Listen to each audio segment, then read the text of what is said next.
എപ്പിസോഡിന്റെ തുടക്കത്തിൽ നമ്മൾ കാണുന്നത് അങ്ങനെ ഡൂലയാണ് GE സെക്യൂരിറ്റീസിന്റെ CEO എന്ന് അറിഞ്ഞ ശേഷം അപ്പാർട്ട്മെന്റിന്റെ അവിടേക്ക് മടങ്ങി പോകുന്ന ജിയാങ്ങിനെയും യുവാനെയുമാണ്. ഈ ഒരു ടീമെല്ലാം അവനാകട്ടെ നീ നല്ല പണി ഒപ്പിച്ചു വെച്ചതെന്ന് പറഞ്ഞ് അവളെ കുറ്റപ്പെടുത്തുന്നുണ്ടായിരുന്നു. ഇൻവെസ്റ്റ്മെന്റ് ബാങ്കിങ്ങിന്റെ കാര്യങ്ങളെല്ലാം പറഞ്ഞു തന്ന ഒരാൾ നിന്നെ മെന്റർ ചെയ്യുന്നുണ്ടെന്ന് പറഞ്ഞപ്പോഴേ എനിക്കൊരു ഡൗട്ട് ഫീൽ ചെയ്തതാ. എങ്ങനെ വല്ലതും പറഞ്ഞാ കേക്കോ നീ? എന്തൊക്കെ നമ്മുടെ കമ്പനിയുടെ രഹസ്യങ്ങൾ അവൻ നീ വഴി അറിഞ്ഞിട്ടുണ്ടാവോ ദൈവമേ എന്നെല്ലാം ഇങ്ങനെ യുവാൻ കിടന്ന് പുലമ്പുമ്പോ എനിക്കൊരു അബദ്ധം പറ്റി എന്നും പറഞ്ഞ് കമ്പനിക്ക് ദോഷാവുന്ന രീതി ഞാൻ ആരോടും ഒന്നും പറഞ്ഞിട്ടില്ല, അത് ചിന്തിക്കാൻ വേണ്ടെന്ന് പറഞ്ഞ് അവൾ ദേഷ്യപ്പെട്ട് പോകുമ്പോഴേക്കും അവനാകട്ടെ അവളുടെ മുന്നിൽ അവളെ കുറ്റപ്പെടുത്തുന്ന രീതിയിൽ സംസാരിച്ചെങ്കിലും അവന്റെ അപ്പാർട്ട്മെന്റിലേക്ക് വന്ന് കയറി കഴിയുമ്പോൾ സത്യത്തിൽ സന്തോഷം കൊണ്ട് തുള്ളിച്ചാടുകയാണ്. മറ്റൊന്നുമല്ല, അവൾക്ക് ഏതോ ഒരു കാമുകനുണ്ട്, ആരെയോ അവൾ ഡേറ്റ് ചെയ്യുന്നു എന്നൊക്കെയാണ് അവൻ കരുതിയിരുന്നത്. പക്ഷെ അങ്ങനൊന്നും അല്ല, ഡൂലയായിരുന്നു അവളുടെ കൂടെ ഉണ്ടായിരുന്ന അയാൾ. ഡൂലെ തീർച്ചയായും കമ്പനിയുടെ കാര്യങ്ങൾ അറിയാൻ വേണ്ടി അവളുമായി കൂട്ടുകൂടിയതാ എന്ന് മനസ്സിലാക്കിയതിന്റെ ആ ഒരു സന്തോഷം ആശ്വാസം ഒക്കെയാണ് യുവാനുള്ളത്. ഇവിടെ ഇങ്ങനെ കാര്യങ്ങൾ നടക്കുമ്പോഴേക്കും ഡൂലെ ആകട്ടെ ഒരു ടൈ ട്രൈ ചെയ്തുകൊണ്ടിരിക്കുകയാണ്. ആ ടൈ അവന് വാങ്ങിക്കൊടുത്തത് ജിയാങ് ആണ്. മുന്നേ അവൻ അവളെ പെർഫ്യൂം വാങ്ങാൻ കൊണ്ടുപോയില്ല, അതേ കണക്ക് അവനൊരു ഗിഫ്റ്റ് കണക്ക് അവൾ ഒരു ടൈ വാങ്ങിക്കൊടുത്തിരുന്നു. അതിപ്പോ വളരെ സന്തോഷത്തില് അവനെടുത്തിടുമ്പോഴേക്കും അത് കണ്ട് അങ്ങോട്ടേക്ക് എത്തുന്ന ലിൻഡ, അയ്യേ ഈ ടൈ ഒന്നും നിനക്ക് ചേരില്ല, നിനക്ക് ഞാൻ ടൈ എടുത്തു തരാന്ന് പറഞ്ഞ് അവൾ ഒരു ടൈ എടുത്ത് കൊടുക്കുന്നുണ്ട്. കൊടുക്കുക മാത്രമല്ല, അത് വളരെ ക്ലോസ് ആയി നിന്ന് ഇട്ടു കൊടുക്കാനൊക്കെ നോക്കുന്ന ടീം, കുട്ടിക്കാലത്ത് നീ എല്ലാ കാര്യങ്ങളും എന്നോട് പറയായിരുന്നു, പക്ഷെ ഇപ്പൊ ഒരുപാട് മാറുന്നുണ്ടെന്നൊക്കെ പറഞ്ഞ് അവളിങ്ങനെ കുറച്ച് ക്ലോസ് ആയി നിന്ന് സംസാരിക്കുമ്പോൾ ഞാൻ ആക്ച്വലി ഇതുവരെ വിചാരിച്ചിരുന്നത് ഇവർ ഏതാണ്ട് കപ്പിൾ ആണെന്നാണ്. പക്ഷെ അങ്ങനെയല്ല, അത് കണക്ക് തോന്നിക്കുന്ന ഇടപെടലുകളൊന്നും ഇതുവരെ അവരുടെ ഭാഗത്തുനിന്ന് ഉണ്ടായിട്ടില്ല. ഇവരുടെ ബന്ധം എന്താണെന്ന് ഇതുവരെ വ്യക്തമായിട്ടില്ല. രണ്ടുപേരും ഒരേ സ്ഥാപനത്തിന്റെ ടോപ്പ് പൊസിഷനിലുള്ളവരാണെന്നും മാത്രമേ പറഞ്ഞിട്ടുണ്ടായിരുന്നുള്ളൂ. പക്ഷെ ഇവിടെ ഇങ്ങനെ വളരെ ക്ലോസ് ആവുന്ന കണക്ക് ലിൻഡ വരുമ്പോഴേക്കും ലിൻഡയെ സിസ്റ്റർ എന്നാണ് ഡൂലെ സംബോധന ചെയ്യുന്നത്. കൂടാതെ ലിൻഡ നന്നായി കുടിച്ചിട്ടുണ്ടെന്ന് തോന്നുന്നു, അതുകൊണ്ടാണ് നീ ഇങ്ങനെയൊക്കെ സംസാരിക്കുന്നതെന്ന് പറഞ്ഞ് അവൻ തന്നെ ഡ്രൈവ് ചെയ്ത് അവളെ താമസ സ്ഥലത്ത് കൊണ്ടാക്കാമെന്ന് പറഞ്ഞ് അവൻ വിളിക്കുന്നുണ്ട്. എന്താണ് ഇവർക്കിടയിലെ യഥാർത്ഥ ബന്ധം? അവൻ വിളിക്കുന്ന കണക്കാണോ, അതോ ലിൻഡ ക്ലോസ് ആവാൻ നോക്കുന്നത് എന്തുകൊണ്ടാണ് എന്നതൊക്കെ നമുക്ക് ഇനി കഥ മുന്നോട്ട് പോവുകയും മനസ്സിലാവും. അങ്ങനെ ഡ്രൈവ് ചെയ്ത് കൊണ്ടാക്കാൻ അവൻ പറഞ്ഞെങ്കിലും അവർ ഇറങ്ങുന്നതിന് മുന്നേ ഡൂലയുടെ ഫോണിലേക്ക് ജിയാങ്ങിന്റെ മെസ്സേജ് വരുന്നുണ്ടായിരുന്നു. ജിയാങ്ങും ഡൂലയും ഇനി കോണ്ടാക്റ്റിൽ ഇരുന്നാൽ അത് ശരിയാവില്ല, തന്റെ കമ്പനിയുടെ നിലനിൽപ്പില് പ്രശ്നമാവുന്ന രീതിക്കൊന്നും താൻ ചെയ്യില്ല, താൻ അങ്ങനെ ഒരു കാര്യം ചെയ്യുന്നത് കമ്പനിയിൽ അറിഞ്ഞാൽ അത് പ്രശ്നമാവും എന്ന് മനസ്സിലാക്കിയ ജിയാങ് ഇനി നമ്മൾ തമ്മിൽ കോണ്ടാക്ട് വേണ്ട എന്ന് ഡൂലയ്ക്ക് മെസ്സേജ് അയച്ചിരുന്നു. ആക്ച്വലി ആ മെസ്സേജ് കാണുന്ന ടീം അവനാകെ അപ്സെറ്റ് ആയി അത് നോക്കി നിൽക്കുന്നതാണ് നമ്മൾ കാണുന്നത്. ഒരു ഡിസ്റ്റൻസ് മെയിൻറ്റെയിൻ ചെയ്യുക എന്നതാണ് അവളുടെ ഇന്റൻഷൻ എന്ന് മനസ്സിലാക്കാം. എന്തായാലും അത് വായിച്ച് അവനിങ്ങനെ അപ്സെറ്റ് ആയി നിൽക്കുമ്പോൾ അത് ശ്രദ്ധിക്കുന്ന ലിൻഡ, ഞാൻ ഒറ്റയ്ക്ക് പോക്കോളാം, പിന്നെ അച്ഛന്റെ ബർത്ത്ഡേക്ക് വരുമ്പോൾ ഗിഫ്റ്റ് വാങ്ങിക്കൊണ്ട് വരാൻ മറക്കണ്ട, ഡിന്നർ ഒന്നിച്ചാവണമെന്നൊക്കെ പറഞ്ഞ് ലിൻഡ അങ്ങനെ പോകുമ്പോഴും ഡൂലെ അപ്സെറ്റ് ആയ മെസ്സേജിലേക്ക് നോക്കി നിൽക്കുകയാണ്. അപ്പോഴേക്കും നമ്മളിതേ സൂലിയെ കാണുമ്പോൾ അവൾ ചുവാൻ വിളിച്ചത് പ്രകാരം ഒരു ഡിന്നറിന് പോയിരിക്കുകയാണ്. അവൾ വളരെ ഹാപ്പിയായി ഇങ്ങനെ അവനോട് സംസാരിച്ചിരിക്കുകയും ഡിന്നർ കഴിയുന്ന ടീം നമ്മൾ ഇനി വീണ്ടും ഒരു ഡിന്നറിന് കൂടും, എന്നെ ഇനി വീണ്ടും വിളിക്കുമെന്ന് അവൾ ചോദിക്കുകയും ചെയ്യുന്നുണ്ട്. ഒരു റൊമാൻറ്റിക് ആയ മറുപടിയാണ് അവൾ പ്രതീക്ഷിക്കുന്നത്. അവൾക്ക് അവനോടൊരു താല്പര്യം ഉണ്ടല്ലോ, അതേ കണക്കൊരു താല്പര്യം അവൻ അവളോടും കൂടി ഉള്ളതുകൊണ്ടാണ് ഈ ഡിന്നറിന് വിളിച്ചതെന്നൊക്കെ കരുതിയാണ് അവൾ ചോദിക്കുന്നത്. പക്ഷെ ആ ചോദ്യത്തിന് അവൻ എടുത്തടിച്ച് നോ, ഇനി ഞാൻ വിളിക്കില്ല, എനിക്ക് നിന്നിൽ നിന്ന് വേണ്ട കാര്യം അങ്ങനെ 2 ഡിന്നർ വാങ്ങിച്ചു തരാൻ മാത്രം വർത്തിയല്ല എന്ന് പറയുമ്പോൾ ഇവൻ എന്തീ പറയുന്നതെന്ന് മനസ്സിലാവാതെ അവൾ നോക്കുമ്പോഴേക്കും അവനൊരു ക്വസ്റ്റ്യൻ എയർ കാണിക്കുന്നുണ്ട്. ഒരു ഡേറ്റിംഗ് ആപ്പ് ഡെവലപ്പ് ചെയ്യുന്ന ആളാണ് അവനെന്ന് പറഞ്ഞിരുന്നല്ലോ, അതിന്റെ പണിപ്പുരയിലാണ് അവൻ. അപ്പോൾ അതിനുവേണ്ടി അവനൊരു റിലേഷൻഷിപ്പ് ക്വസ്റ്റ്യൻ എയർ വേണം. അവൾ അതൊന്ന് ഫില്ല് ചെയ്ത് കൊടുക്കാൻ വേണ്ടിയാണ് അവൻ അവളുടെ നമ്പർ വാങ്ങിച്ച് അങ്ങനെ ഇപ്പൊ ഒരു ഡിന്നറിന് വിളിച്ചു വരുത്തിയിരിക്കുന്നത്. അതറിയുമ്പോൾ അവൾക്ക് കുറച്ച് നിരാശയൊക്കെ തോന്നുന്നുണ്ട്. എന്നാലും ഇവനെ വളച്ചെടുക്കാൻ ഇനിയും സമയമുണ്ടല്ലോ എന്ന് അവൾ സ്വയം ആശ്വസിക്കുന്നു. അങ്ങനെ പിന്നീട് അടുത്ത ദിവസം നമ്മൾ ഓഫീസ് കാണുമ്പോഴേക്കും അവിടെ ജിയാങ്ങിനെയും ഷിന്നിനെയും ഒക്കെ തന്നെ ഒരു ടീം ലീഡർ വഴക്ക് പറഞ്ഞുകൊണ്ടേ ഇരിക്കുകയാണ്. ഞാൻ ഇവിടെ കണ്ടിട്ടുള്ളതിലെ ഏറ്റവും വേസ്റ്റ് റിക്രൂട്ട്സ് ആണ്, ഒരു വക മര്യാദയ്ക്ക് ചെയ്യില്ല എന്നൊക്കെ പറഞ്ഞ് വഴക്ക് പറയുന്ന അയാൾ ഇവരങ്ങനെ വായുവെന്നൊക്കെ പറഞ്ഞുകൊണ്ടിരിക്കുന്ന സമയത്ത് അങ്ങോട്ടേക്ക് എത്തുന്ന യുവാനാകട്ടെ ഇവരെ 4 പേരെയും ഞാൻ എന്റെ അടുത്ത കേസിലേക്ക് അപ്പോയിന്റ് ചെയ്തിരിക്കുകയാണ്. അടുത്തതായി നമ്മൾ ചെയ്യാൻ പോകുന്ന പുതിയ ഇൻവെസ്റ്റ്മെന്റിന്റെ കാര്യങ്ങളെ അനലൈസ് ചെയ്യാനായി നിങ്ങൾ 4 പേരും അടങ്ങുന്ന ടീമിനെയാണ് ഞാൻ സെലക്ട് ചെയ്തിരിക്കുന്നത്. അതിനുവേണ്ട അപ്രൂവൽ ഞാൻ മേടിച്ചിരിക്കുന്നു, അതുകൊണ്ട് നിങ്ങൾ ഇനി വേറെ കാര്യങ്ങളൊന്നും ഇടപെടേണ്ട ആവശ്യമില്ല എന്ന് പറയുമ്പോൾ അയാൾ അവിടെ നിന്ന് പോകുമ്പോൾ ഇവരും ഹാപ്പി ആവുന്നുണ്ട്. അങ്ങനെ ഇവരിനി അടുത്തതായി ഒരു എന്റർടൈൻമെന്റ് കമ്പനിയിൽ ഇൻവെസ്റ്റ്മെന്റ് നടത്തുന്ന കാര്യങ്ങളെ പറ്റിയാണ് പ്ലാൻ ചെയ്യുന്നത്. ആ ഒരു കമ്പനിയിലേക്ക് ഇവരങ്ങനെ പുറപ്പെടുകയും ചെയ്യുന്നുണ്ട്. ഈ 4 പേരും യുവാനും ഷവോയുമാണ് പോകുന്നത്. ആ ഒരു എന്റർടൈൻമെന്റ് കമ്പനിയുടെ CEO മരണപ്പെട്ട ശേഷം അവിടുത്തെ കുറെ നാളായിട്ടുള്ള ഒരു സ്റ്റാഫ് ആയിരുന്ന ആളാണ് ഇപ്പോൾ കമ്പനിയുടെ CEO ആയിരിക്കുന്നത്. അവിടേക്ക് കാര്യങ്ങളെ പറ്റി അന്വേഷിച്ച് കമ്പനിയുടെ ഇൻവെസ്റ്റ്മെന്റിന്റെ കാര്യങ്ങളിൽ തീരുമാനം എടുക്കാനായിട്ടാണല്ലോ ഇവർ പോകുന്നത്. ഇവരവിടെ എത്തുമ്പോഴേക്കും ആക്ച്വലി ആ എന്റർടൈൻമെന്റ് കമ്പനി ആകെ മൊത്തത്തിൽ ഒരു പ്രശ്നത്തിലാണ് പോയിക്കൊണ്ടിരിക്കുന്നത്. ചൈനീസ് പോപ്പ് ഗായകരെ ഒക്കെ ട്രെയിൻ ചെയ്യുന്ന ഒരു കമ്പനിയാണത്. അവിടെ അകത്ത് തന്നെ കുറെ ബുള്ളിങ്ങും കാര്യങ്ങളും ഒക്കെ ഉണ്ട്. ഇപ്പൊ തന്നെ ഒരു പെൺകുട്ടിയെ മറ്റു കുറെ പെൺകുട്ടികൾ ചേർന്ന് ബാത്റൂമിനകത്ത് പൂട്ടിയിട്ട് തലവഴി വെള്ളം ഒഴിച്ച് ഉപദ്രവിച്ചുകൊണ്ടൊക്കെ ഇരിക്കുകയാണ്. ഇവരവിടേക്ക് അവിടുത്തെ ഇപ്പോഴത്തെ ആ CEO കാണാനായി അവരെല്ലാവരും CEO കാണാനായി പോകുമ്പോഴേക്കും പെട്ടെന്നൊന്ന് വാഷ്റൂമിലേക്ക് പോകണമെന്ന് തോന്നുന്ന ജിയാങ് അവിടേക്ക് ചെല്ലുമ്പോൾ ഒരു പെൺകുട്ടി പുറത്തുനിന്ന് പൂട്ടിയിട്ട ടോയ്ലറ്റ് ക്യൂബിക്കിളിനകത്ത് കിടന്ന് കരയുന്ന ശബ്ദം കേട്ട് അവൾ ഡോറ് തുറക്കുമ്പോൾ തുറക്കുമ്പോഴേക്കും നനഞ്ഞു കുളിച്ചൊരു പെൺകുട്ടിയെ കാണുന്നുണ്ട്. എന്ത് പറ്റിയെന്ന് ജിയാങ് തിരക്കുമ്പോൾ ഒന്നുമില്ലാന്ന് പറഞ്ഞു ഒരു താങ്ക്സ് പോലും പറയാതെ പുറത്തേക്ക് ഇറങ്ങുന്ന പെണ്ണ് അവിടെ ഒരു സെക്യൂരിറ്റിയെ കാണുകയും എന്റെ പുറകെ വരുന്ന ആളെ അകത്തേക്ക് കടത്തി വിടരുതെന്ന് പറഞ്ഞ് അവിടെ നിന്ന് പോവുകയും ചെയ്യുന്നു. പുറത്തേക്ക് എത്തുന്ന ജിയാങ്ങിനെ ആ സെക്യൂരിറ്റി തടയാണ്. ഞാനതുപോലെ MH സെക്യൂരിറ്റീസിന്റെ സ്റ്റാഫാണ്, ഇവിടെ ഒരു മീറ്റിംഗിന് വന്നതാണെന്നല്ല ജിയാങ് പറയുന്നുണ്ടെങ്കിലും സെക്യൂരിറ്റി കടത്തി വിടാൻ തയ്യാറാവുന്നില്ല. നിങ്ങൾ ആ K-pop ഐഡലിനെ ശല്യപ്പെടുത്തുന്ന ഫാൻ ഗേൾ അല്ലെന്ന് ചോദിച്ച് അയാൾ ഇവളെ തടഞ്ഞു വെക്കുമ്പോൾ എന്തീ പറയുന്നതെന്ന് അവൾക്ക് മനസ്സിലാവുന്നില്ല. എന്തായാലും ആ പെൺകുട്ടി നനഞ്ഞു കുളിച്ച് നേരെ ചെന്ന് വിടുന്നത് അവരുടെ സിഇഒയുടെ ഒപ്പം കാണാനേ വന്ന ഇവരുടെ മുന്നിലാണ്. സിഇഒയ്ക്ക് പുള്ളിക്കാരി നനഞ്ഞു കുളിച്ച് വരുന്നത് കാണുമ്പോഴേ കാര്യം മനസ്സിലാവുന്നുണ്ടെങ്കിലും ഈ വന്നവരുടെ മുന്നിൽ അത് കാണിക്കാതെ വേഗം പോയി പ്രാക്ടീസ് ചെയ്യുക, ഇങ്ങനെ കുഞ്ഞു കളിച്ച് നടന്ന് സമയം കളയാതെ എന്ന് പറഞ്ഞു വിടുന്നു. എന്തായാലും അങ്ങനെ മീറ്റിംഗ് തുടങ്ങാറാവുമ്പോൾ ജിയാങ് എവിടെയെന്ന് അറിയാതെ ജിയാങ്ങിനെ വിളിച്ചു നോക്കുന്നുണ്ടെങ്കിലും യുവാൻ അവളെ ലൈനിൽ കിട്ടുന്നില്ല. എന്തായാലും അവൾക്ക് വേണ്ടി വെയിറ്റ് ചെയ്ത് അങ്ങനെ കളയാൻ സമയമില്ലാത്തത് കൊണ്ട് തന്നെ അവർ മീറ്റിംഗ് സ്റ്റാർട്ട് ചെയ്യുന്നുണ്ട്. അങ്ങനെ കുറെ നേരം എടുക്കുന്നുണ്ടായിരുന്നു ആ ഒരു മീറ്റിംഗ്. അപ്പോഴേക്കും സെക്യൂരിറ്റി അവിടെ ജിയാങ്ങിനെ തടഞ്ഞു വെച്ചിരിക്കായിരുന്നല്ലോ. അവൾ അവിടെ ഇരുന്ന് സെക്യൂരിറ്റിയുടെ കൂടെ സംസാരിച്ച് ഭയങ്കര കമ്പനി ആവുന്നുണ്ട്. സെക്യൂരിറ്റി അതിന്റെ ഇടയിൽ ഡ്രിങ്ക്സ് നൽകുമ്പോൾ അതും കുടിക്കുന്നുണ്ട്. അങ്ങനെ ഇരുന്ന് സംസാരിക്കുന്ന ടീം ആ ഒരു കമ്പനിയിൽ എന്തൊക്കെയോ പ്രശ്നങ്ങളുണ്ടെന്നും അവിടെ അവൾ മുന്നേ കണ്ട ആ പെൺകുട്ടിയെ ഇവിടുത്തെ സിഇഒയും ചേർത്ത് എന്തൊക്കെയോ സംസാരം നടക്കുന്നുണ്ട്, കമ്പനിയിൽ എന്തൊക്കെയോ രഹസ്യങ്ങളുണ്ടെന്ന രീതിക്ക് ഒരു ടോക്ക് അവൾ കേൾക്കുന്നുണ്ട്. ആക്ച്വലി അത് അറിയാൻ വേണ്ടി തന്നെയാണ് അവൾ ഇവരുമായി കമ്പനി ആയത്. ഇവരുമായിട്ടൊന്ന് കമ്പനി ആയാല് കൂടുതൽ കാര്യങ്ങൾ അറിയാൻ സാധിക്കുമല്ലോ എന്ന ഒരു രീതിക്ക്. പക്ഷെ അവൾ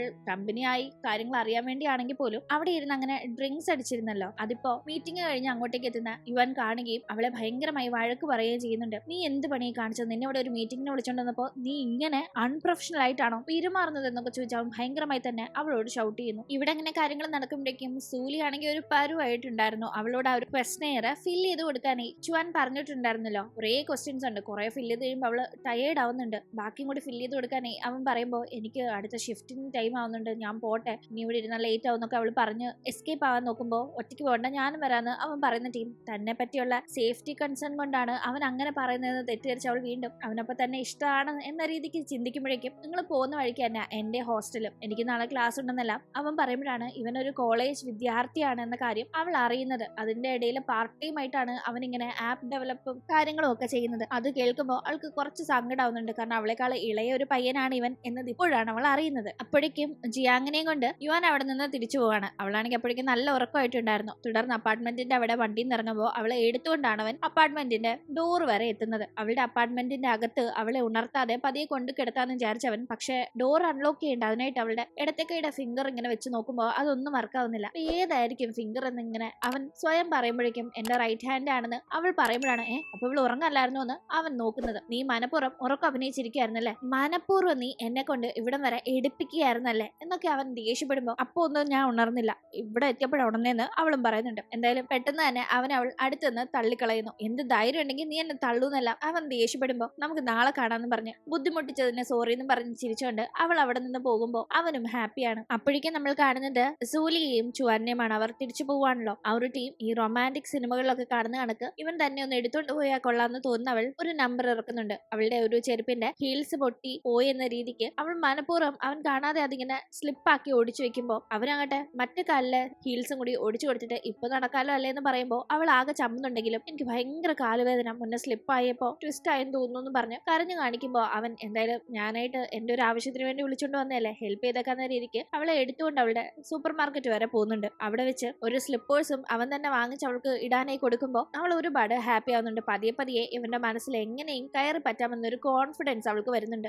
അങ്ങനെ അടുത്ത ദിവസം നമ്മൾ ഓഫീസ് കാണുമ്പോഴേക്കും അവിടെ ജിയാങ്ങും അവളുടെ മറ്റു 3 കൊളീഗ്സും കൂടി കഴിഞ്ഞ ദിവസം പോയതിന്റെ റിപ്പോർട്ട് യുവാന്റെ മുന്നിൽ സബ്മിറ്റ് ചെയ്യാണ്. ആ ടീം യുവാനായിട്ട് അവരുടെ റിപ്പോർട്ട് പരിശോധിക്കുകയും അതിനകത്ത് കറക്ഷൻസ് പറയുകയും ചെയ്യുന്നു. സിന്നാണെങ്കിൽ കുറച്ച് കൂടുതൽ തെറ്റുകൾ അത് വരുത്തിയത് കൊണ്ട് തന്നെ അവളെ വഴക്ക് പറഞ്ഞത് റെഡിയാക്കാനായി യുവാൻ പറഞ്ഞു വിടുന്നു. പക്ഷെ ജിയാങ്ങിനെ മാത്രം മറ്റു 3 പേരെയും പറഞ്ഞു വിട്ട് അവളുടെ റിപ്പോർട്ടും കൊണ്ട് അവന്റെ ഓഫീസ് മുറിയിൽ തന്നെ തിരികെ പോകാതെ നിൽക്കാനായി പറയുമ്പോൾ ഷിന്നിന് അത് തീരെ ഇഷ്ടപ്പെടുന്നില്ല. പുറത്തെത്തുന്ന ഷിൻ അവിടെ ഷവോയെ കാണുമ്പോൾ മേലധികാരിയെ സോപ്പിട്ട് ഓഫീസിൽ കയറി കൂടിയ ജിയാങ് ഇപ്പോ സിഒയെ സോപ്പിടാൻ വേണ്ടി ആളുടെ മുറി തന്നെ ഉണ്ടെന്ന് പറഞ്ഞ് ഒരുമാതിരി സംസാരിക്കുമ്പോൾ അത് കേൾക്കുന്ന ഷവോ അവൾക്ക് യുവാൻ വളരെ സ്പെഷ്യൽ ആണല്ലോ, ജിയാങ്ങുമായി യുവാൻ എടുക്കുന്നൊന്നും അവൾക്ക് ചിന്തിക്കാൻ പോലും കഴിയില്ല. അതുകൊണ്ട് തന്നെ വേഗം അങ്ങോട്ടേക്ക് ചെല്ലുന്നുണ്ട്. അപ്പോഴേക്കും ഇവിടെ അവളുടെ റിപ്പോർട്ടിലെ തെറ്റും കുറ്റവും ഒക്കെ പറഞ്ഞ് യുവാൻ അവളോട് വഴക്ക് പറയാണ്. ഈ ടീം അവളും ഈ റിപ്പോർട്ടിൽ ഒരു തെറ്റും ഇല്ലെന്ന് പറഞ്ഞ് അവളുടെ ഭാഗം വ്യക്തമാക്കിക്കൊണ്ടിരിക്കുന്നു. ഇവർ പക്ഷെ പണ്ട് തൊട്ടേ അറിയാവുന്നവരും പണ്ട് എപ്പോഴും ഇവർ വഴക്കിടുമ്പോൾ വെളിയിൽ നിന്ന് ഒരാൾക്ക് വഴക്കിടുകയാണെന്ന് തോന്നാത്ത രീതിയിൽ അടുത്തേക്ക് വന്നതെന്നാണ് അങ്ങോട്ടും ഇങ്ങോട്ടും ടോം ആൻഡ് ജെറി കളിക്കുന്നത്. അതായത് പുറമേ നിന്ന് ആൾക്കാർ നോക്കുമ്പോൾ ഏതാണ്ട് വളരെ അടുത്ത് നിൽക്കുന്ന കണക്ക് തോന്നും, പക്ഷെ അങ്ങോട്ടും ഇങ്ങോട്ടും നല്ലത് പറഞ്ഞുകൊണ്ടിരിക്കുകയായിരിക്കും. അതേ കണക്ക് ഇവിടെ സംഭവിക്കുമ്പോൾ അപ്പോഴാണ് അങ്ങോട്ടേക്ക് ഡോറിലൊന്ന് തട്ടുക പോലും ചെയ്യാതെ ഷവ കയറി വരുന്നത്. അവൾ പെട്ടെന്ന് ഇങ്ങോട്ട് വരുമ്പോൾ പറയുമ്പോൾ ഇവരിങ്ങനെ അടുത്ത് നിന്ന് സംസാരിക്കുന്നതും ഇവളെ കണ്ട് പെട്ടെന്ന് അവരിങ്ങനെ മാറുന്നതും കണ്ട് ഇവർ വളരെ അടുപ്പത്തിലാണെന്ന രീതിക്ക് ഭയങ്കരമായി തെറ്റിദ്ധരിക്കുന്നുണ്ട്. അതുകൊണ്ട് തന്നെ ഭയങ്കര കലിപ്പില് അവിടെ ജിയാങ്ങിനെ നോക്കി നിൽക്കുകയാണ്. ഇവള് വന്നതിന് ശേഷം യുവാൻ തന്റെ അടുത്ത് നിന്ന് ഒരുപാട് മാറിപ്പോകുന്ന കണക്ക് തോന്നുന്നില്ല. ആക്ച്വലി യുവാൻ ഒരിക്കലും ഷവോയുടെ ഒരു പ്രണയം എന്ന രീതിക്ക് ഒന്നും പെരുമാറാറില്ല. അവൾക്കാണ് അവനോട് താല്പര്യം. എന്തായാലും അവൾ പക്ഷെ ഭയങ്കര കലിപ്പില് ജിയാങ്ങിനെ കലിപ്പിച്ച് നോക്കുന്നു. അങ്ങനെ അപ്പോഴേക്കും ഡൂലെ ആകട്ടെ ലിൻഡയുടെ കൂടെ അച്ഛന്റെ ബർത്ത്ഡേ പാർട്ടി അറ്റൻഡ് ചെയ്യാനായി പോകുന്നുണ്ട്. അവിടെ അച്ഛനെ കണ്ട് അവൻ ഹാപ്പി ബർത്ത്ഡേ വിഷ് ചെയ്യുമ്പോൾ അവൻ ഇവിടെ വന്നത് തന്നെ ഇഷ്ടപ്പെടാത്ത രീതിയിലായിരുന്നു അച്ഛന്റെ വർത്തമാനം. എന്തായാലും അത് മനസ്സിലാക്കുന്ന ലിൻഡ അത് പിന്നെ അവന് തിരക്കുള്ളത് കൊണ്ടല്ലേ എന്നൊക്കെ പറഞ്ഞ് അച്ഛന്റെ മുന്നിൽ ഡൂലയെ ഒന്ന് പ്രൊട്ടക്ട് ചെയ്യുന്ന രീതിയിൽ സംസാരിക്കുന്നുണ്ട്. എന്തായാലും ഇവിടെ വെച്ച് നമുക്ക് മനസ്സിലാക്കാം ലിൻഡയുടെ സ്വന്തം അച്ഛനാണിത്, പക്ഷെ ഡൂലയുടെ സ്വന്തം അച്ഛനല്ല ഇദ്ദേഹം എന്ന കാര്യം. അങ്ങനെ എന്തായാലും ആ ഒരു സെലിബ്രേഷന് നിൽക്കുന്ന ടീം മിസ്റ്റർ വാൻ എന്ന ആളിനെ ഡൂലെ അവിടെ കാണുന്നുണ്ട്. വാനാണ് മുന്നേ നമ്മൾ കണ്ട ആ ഒരു എന്റർടൈൻമെന്റ് കമ്പനിയുടെ ഇപ്പോഴത്തെ സിഇഒ. അവിടെ വെച്ച് വാനിനോട് അയാള് കമ്പനിയുടെ സിഇഒ ആയതിന്റെ പേരിൽ ഡൂലെ കൺഗ്രാചുലേറ്റ് ചെയ്യുന്നുണ്ട്. കൂടാതെ അവർ റീസെന്റ് ആയി നടത്തിയ ടാലന്റ് ഷോ ഒക്കെ ഭയങ്കര ഹിറ്റ് ആയതുകൊണ്ട് തന്നെ ഇവരിനി ഇവരുടെ ഷെയർസ് IPOക്ക് ഇടുമ്പോൾ, അതായത് ആദ്യമായിട്ട് ഷെയർ മാർക്കറ്റിൽ ഇവരുടെ ഷെയർസ് ഇടാൻ പോവാണ്. അപ്പൊ അതിന്റെ വാലുവേഷനും അനാലിസിസിനും ബാക്കി കാര്യങ്ങൾക്കും ഒക്കെയാണ് യുവാന്റെ കമ്പനി ഇവരുമായിട്ട് ഇനി ഒന്നിച്ച് വർക്ക് ചെയ്യാൻ പോകുന്നത്. അപ്പോൾ IPOക്ക് നല്ല രീതിയിലുള്ള റെസ്പോൺസ് കിട്ടുമെന്നെല്ലാം ഡൂലെ പറയാണ്. ഡൂലയുടെ സ്ഥാപനം ഇവരുടെ കാര്യങ്ങളൊക്കെ നോക്കുക എന്ന രീതിക്കാണ് ഡൂലെ പറഞ്ഞു വരുന്നതെങ്കിലും അപ്പോൾ മാത്രമാണ് ഓൾറെഡി MH സെക്യൂരിറ്റീസിനെ കാര്യങ്ങൾ ഏൽപ്പിച്ചു എന്ന കാര്യം വാൻ പറയുന്നത്. കമ്പനിയുടെ മുന്നത്തെ CEO എല്ലാ കാര്യങ്ങളും MHലായിരുന്നു ഏൽപ്പിച്ചുകൊണ്ടിരുന്നത്, അതുകൊണ്ട് ഞാനും അത് തന്നെ ഫോളോ ചെയ്തതെന്ന് വാൻ പറയുമ്പോൾ നിങ്ങളുടെ ബിസിനസ് വളരെ പക്ക ആണെങ്കിൽ മാത്രമേ MH കാര്യങ്ങൾ ഏറ്റെടുക്കൂ. അവരെല്ലാ കാര്യങ്ങളും നോക്കിയേ ഒരു കമ്പനിയെ അവരുടെ ക്ലയന്റ് ആക്കാറുള്ളൂ. യുവാനെ അത്ര പെട്ടെന്നൊന്നും പറ്റിക്കാൻ പറ്റില്ല, അതുകൊണ്ട് നോക്കി കാര്യങ്ങൾ പ്രൊസീഡ് ചെയ്യുക. ഇനി എന്തെങ്കിലും ആവശ്യം വന്നാൽ എന്നെ വിളിക്കാൻ മറക്കണ്ടെന്ന് പറഞ്ഞ് അവന്റെ ബിസിനസ് കാർഡും ഡൂലെ അവിടെ നൽകുന്നുണ്ടായിരുന്നു. എന്തായാലും ഓഫീസിൽ നടന്ന കാര്യങ്ങൾ പിന്നീട് സൂലിയുടെ അടുത്ത് ജി അങ്ങ് പറയുന്നുണ്ട്. അതായത് ഷവോ റൂമിലേക്ക് ഒന്ന് തട്ടാതെ കയറി വന്നപ്പോ ഇവരിങ്ങനെ നിന്ന് സംസാരിക്കുന്നുണ്ട്, ആകെ തെറ്റിദ്ധരിച്ചിരുന്നല്ലോ ആ കാര്യങ്ങളൊക്കെ. അതിനുശേഷം തന്നെ വല്ലാണ്ട് തുറച്ചു നോക്കി എന്നൊക്കെ പറയുമ്പോൾ എനിക്കപ്പോ ഇതൊരു ലവ് ട്രയാങ്കിൾ കണക്കാ തോന്നുന്നത്. നിനക്കും യുവാനും ഇടയിൽ എന്തോ ഉണ്ടെന്ന് തെറ്റിദ്ധരിച്ച ആ ഷവോ യുവാനോടുള്ള അവളുടെ സ്നേഹം കൊണ്ട് നിന്നെ ഇനി ശത്രുവായിട്ട് കാണത്തുള്ളൂ, ഇനി എല്ലാത്തിലും നിന്നെ ടാർഗറ്റ് ചെയ്യും, കോർണർ ചെയ്യും, നോക്കിക്കോ എന്നൊക്കെ പറഞ്ഞ് സംസാരിക്കുമ്പോൾ ഓൾറെഡി ഷവോ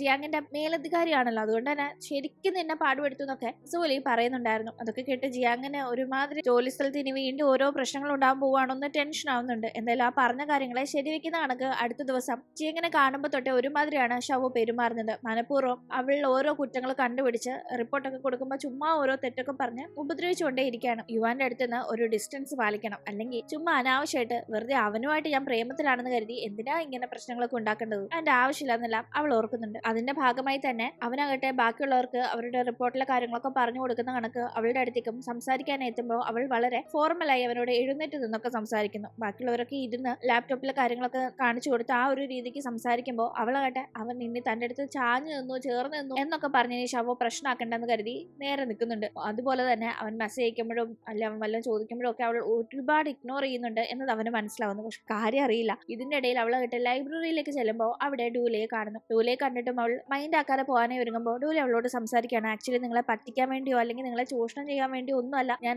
യഥാർത്ഥത്തിൽ ആരാണെന്ന കാര്യം പറയാതിരുന്നത്, മറിച്ച് ഞാൻ യഥാർത്ഥത്തിൽ ആരാണെന്ന് പറഞ്ഞാൽ എന്നോട് മിണ്ടാതെ പോയാലോ എന്ന് കരുതിയിട്ടാണെന്ന് പറഞ്ഞ് സോറി പറയുന്നുണ്ട്. ഇതേ ടീം ഇവരിവിടെ നിന്ന് സംസാരിക്കുന്നത് സിൻ കാണുന്നുണ്ടായിരുന്നു. ഓപ്പോസിറ്റ് കമ്പനിയുടെ CEO ആയിട്ട് ഇവൾക്ക് എന്താ ഒരു കോണ്ടാക്ട്, ഇതെന്തായാലും നല്ലൊരു പണി ഇവൾക്ക് കൊടുക്കാൻ ഒരു കാര്യമാണെന്ന് ചിന്തിച്ച് സിൻ അതിന്റെ ഒക്കെ ഫോട്ടോ എടുക്കുന്നുണ്ട്. എന്തായാലും ജിയാങ് അങ്ങനെ അതൊക്കെ കഴിഞ്ഞ് തിരിച്ച് അപ്പാർട്ട്മെന്റിന്റെ അവിടേക്ക് എത്തുമ്പോൾ അവളെ കണ്ട് സംസാരിക്കാനായി തന്നെ പുറത്ത് യുവാൻ കാത്തു നിൽക്കായിരുന്നു. എന്ത് പറ്റി, എന്താ എന്നോടൊരു ദേഷ്യം എല്ലാം അവൻ ചോദിക്കുമ്പോൾ അവൾ മൈൻഡ് ചെയ്യാതെ പോകാനേ ഒരുങ്ങുമ്പോൾ എന്താ നിനക്ക് എന്നോട് വല്ല പ്രേമമായോ, അതുകൊണ്ടാണോ മൈൻഡ് ചെയ്യാതെ പോകുന്നതെന്നൊക്കെ ചോദിച്ച് അവൻ എരിപിരി കയറ്റുമ്പോൾ അങ്ങനെ ഒരു കാര്യം സംഭവിക്കാനേ പോകുന്നില്ല എന്ന് അവൾ പറയുമ്പോൾ പിന്നെന്താ, പണ്ട് നിനക്ക് എന്നോട് ദേഷ്യം വരുമ്പോ പടം വരയ്ക്കില്ലായിരുന്നോ, ഒരു ചെന്നൈയുടെ പടം, ഞാൻ ചെന്നൈ എന്ന് പറഞ്ഞു അതേ കണക്കൊന്ന് വരച്ചെന്ന് കാണട്ടെ എന്നൊക്കെ അവൻ അവളോട് പറയുന്ന ടീം ഞാൻ അങ്ങനെ വരയ്ക്കാനാ, ഇവിടെയൊക്കെ വരച്ചാല് പിന്നെ അതിന് ഞാൻ പിന്നെ കോമ്പൻസേഷൻ അടയ്ക്കാൻ പോണ്ടേന്ന് അവൾ പറയുമ്പോഴും അത് അവന്റെ അപ്പാർട്ട്മെന്റ് ആണെന്ന് അവൾക്ക് അറിയില്ലല്ലോ. അവനാകട്ടെ നീ വരയ്ക്ക്, പിന്നെ ആരെ ഇത് വന്ന് ചോദിക്കുന്നതെന്ന് കാണാം, കോമ്പൻസേഷൻ കൊടുക്കേണ്ടി വന്നാൽ ഞാൻ കൊടുത്തോളാം എന്നൊക്കെ പറയുമ്പോൾ എങ്കിൽ അത് ഞാൻ ഏറ്റു, നിനക്കിട്ട് ഒരു പണി ഞാൻ തരാനിരിക്കായിരുന്നു എന്ന് പറഞ്ഞ് അവൾ അവിടെ ചെന്നൈയുടെ പടം വരയ്ക്കുമ്പോൾ അവൻ കൂടെ ഇരുന്ന് ഷീപ്പിന്റെ പടം വരയ്ക്കുന്നുണ്ടായിരുന്നു. അവളൊരു ആട്ടുംകുട്ടിയാണെന്ന രീതിക്ക്. എന്തായാലും അതിനുശേഷം അടുത്ത ദിവസം യുവാൻ ഓഫീസിൽ എത്തുമ്പോഴേക്കും സിന്നാകട്ടെ കഴിഞ്ഞ ദിവസം അവളെടുത്ത ഡൂലിയുടെയും ജിയാങ്ങിന്റെയും സംസാരിക്കുന്ന ആ ഒരു ഫോട്ടോ യുവാനെ ഫോർവേഡ് ചെയ്തിട്ടുണ്ടായിരുന്നു. ആരാണെന്ന് അറിയാത്ത രീതി അനോണിമസ് ആയിട്ടാണ് അയച്ചത്. എന്തായാലും അത് കാണുന്ന യുവാൻ ഞാൻ എത്ര പറഞ്ഞാലും നീ കേൾക്കില്ലെന്ന് ചോദിച്ച് ജിയാങ്ങിനോട് ദേഷ്യപ്പെടുമ്പോൾ ഞങ്ങള് ബിസിനസിന്റെ കാര്യങ്ങളോ ജോലി സംബന്ധമായ കാര്യങ്ങളോ ഒന്നും സംസാരിച്ചില്ല, മറിച്ച് ഫ്രണ്ട്സ് എന്ന രീതിയിൽ മാത്രം കണ്ട് സംസാരിച്ചു, എന്താ അതും പറ്റില്ലെന്നല്ല അവൾ ചോദിക്കുമ്പോൾ ഇതിപ്പോ ഒന്നെങ്കിൽ നിന്നെ ഇഷ്ടമില്ലാത്ത ആരെങ്കിലും എനിക്ക് തയ്ച്ചു തന്നായിരിക്കും, ഇതിപ്പോ എന്റെ കൈ കിട്ടിയതുകൊണ്ട് കുഴപ്പമില്ല, ചെയർമാന്റെ വല്ലതും കൈ കിട്ടിയായിരുന്നെങ്കിൽ ആകെ പാടെ പ്രശ്നമായനെ, കെയർഫുൾ ആയിരിക്കണോന്ന് അവൻ പറയുമ്പോൾ അപ്പോൾ എന്നെ പറ്റി കെയർ ഒക്കെ ഉണ്ട് അല്ലെ, അല്ലേ, എന്നിട്ട് എപ്പോഴും എന്തിനാ ഇങ്ങനെ ജാട കാണിക്കുന്നതെന്ന് ചോദിച്ച് അവളാകട്ടെ അവന്റെ ഹാർട്ട് കാണിച്ച് അവിടെ നിന്ന് ചിരിച്ചോണ്ട് പോകുമ്പോൾ അവനെ ചിരിക്കുകയായിരുന്നു. അപ്പോഴേക്കും അകത്ത് ജിയാങ്ങും യുവാനും തമ്മിൽ സംസാരിക്കുന്ന കാര്യം അങ്ങോട്ടേക്ക് എത്തുന്ന ഷവോയോട് സിൻ പറഞ്ഞു കൊടുക്കുന്നുണ്ട്. വീണ്ടും ഇവർ ഓഫീസിൽ തനിയെ ഇരുന്ന് സംസാരിക്കാണോ എന്ന് ദേഷ്യം വന്ന് ഷവ അങ്ങോട്ടേക്ക് പോകാനേ ഒരുങ്ങുമ്പോഴേക്കും യുവാനോട് സംസാരിച്ച് ചിരിച്ചുകൊണ്ടാണല്ലോ പുറത്തേക്ക് ജിയാങ് ഇറങ്ങി വരുന്നത്. അവളിങ്ങനെ യുവാന്റെ ക്യാബിനിൽ നിന്ന് ചിരിച്ച് തുള്ളിച്ചാടി വരുന്നത് കണ്ട് ഷവോ ഭയങ്കര കലിപ്പില് ജിയാങ്ങിനെ തന്നെ നോക്കുകയാണ്. ഷവോയുടെ മുന്നിൽ യുവാനുമായിട്ട് ഒരു ഡിസ്റ്റൻസ് മെയിൻറ്റെയിൻ ചെയ്യണം, വെറുതെ അനാവശ്യ തെറ്റിദ്ധാരണകളുടെ ആവശ്യമില്ലല്ലോ എന്ന് വിചാരിച്ചുകൊണ്ടിരുന്ന ജിയാങ് ഇപ്പോൾ ഓർക്കാപ്പുറത്ത് വീണ്ടും ഇത്തരം ഒരു സിറ്റുവേഷനിൽ വന്നുപെട്ടിരിക്കുന്നു. ശേഷം എന്ത് സംഭവിക്കുമെന്ന് നമുക്ക് അടുത്ത എപ്പിസോഡിലൂടെ കാണാം. ഇന്നത്തെ വീഡിയോ ഇഷ്ടമായാൽ മറക്കാതെ ലൈക്ക് ചെയ്തും ഷെയർ ചെയ്തും സബ്സ്ക്രൈബ് ചെയ്തും സപ്പോർട്ട് ചെയ്യണേ. വീണ്ടും പുതിയ എപ്പിസോഡുമായി കണ്ടുമുട്ടും വരെ ബൈ.